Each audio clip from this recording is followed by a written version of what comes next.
बहुत से लोग कहते हैं जी हम परोपकार कर रहे हैं, इसका फल हमको मिलेगा या हमारे संतान को मिलेगा या दूसरे को मिलेंगे। मान लो कोई भूखा है, हमने उसको भोजन खिला दिया तो उसका भला हुआ ना। लेकिन जैसा कि मैं संस्कृत की प्रोफेसर हूँ तो आपने भी सुना होगा इस भारतवर्ष में इस वैदिक वाङ्मय में बड़ा अच्छा श्लोक गाए जाते हैं। परोपकाराय फलंत वृक्षः, परोपकाराय दुहन्ति गावः, परोपकाराय बहन्त नद्यः, परोपकाराय इदं शरीरम। जो श्रेष्ठ लोग होते हैं उनका क्या भाव होता है कि वृक्ष परोपकार के लिए फल देते हैं। आप बड़े मीठे मीठे आम खाते हो, केले खाते हो, अगर केले का पेड़ ये सोच ले कि मैं केला दूसरे को नहीं दूंगा, सेब का वृक्ष ये सोच ले मैं सेब खुद खाऊंगा दूसरे को नहीं दूंगा, तो आप खा सकते हो? नहीं। इनके मन में कोई स्वार्थ नहीं है। नदियां अपना जल दे रही हैं, गाय अपना दूध देती है। वैसे ही जो परोपकारी जीव होते हैं वे बिना किसी स्वार्थ भाव के सेवा किया करते हैं, परोपकार किया करते हैं। आप इस देश की दशा और दिशा को बदलने में बहुत बड़ी भूमिका रखते हो।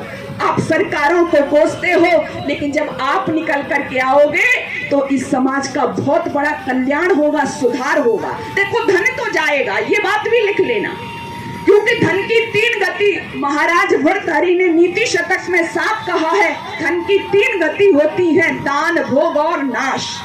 पहली गति क्या है? दान। दूसरी क्या है? भोग। और तीसरी नाश। पहले उसका दान करो अगर तुम्हारे पास धन है तो, दूसरा उसको भोगो। ना तुम दान कर रहे हो ना तुम भोग रहे हो तो नाश तो उसका होना ही होना है।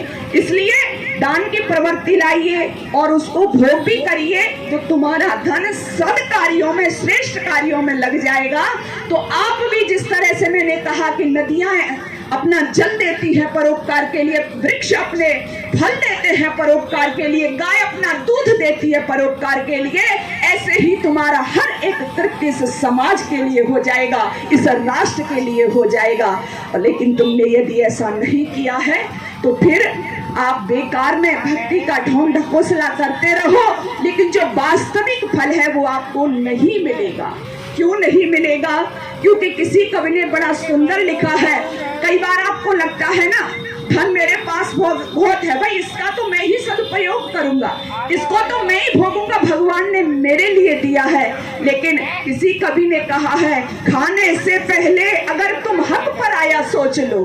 जब आप भोजन करते हो ना तो एक बार सोचा करो, इस दुनिया में बहुत से ऐसे लोग हैं, आपने देखा होगा जब डाइनिंग टेबल पर बैठते हैं तो इतने व्यंजन वहां पर लगे होते हैं कि वो ये निर्णय ही नहीं कर पाते कि मैं कौन सा भोजन इसमें से करूं। और बहुत से लोग ऐसे भी हैं जो ये निर्णय नहीं कर पाते कि मैं आज क्या खा करके अपनी भूख शांत करूं।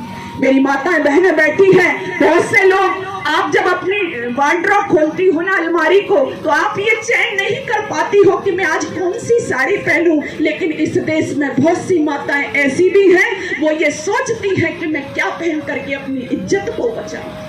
बस हम इसी के लिए तो आगे आना है।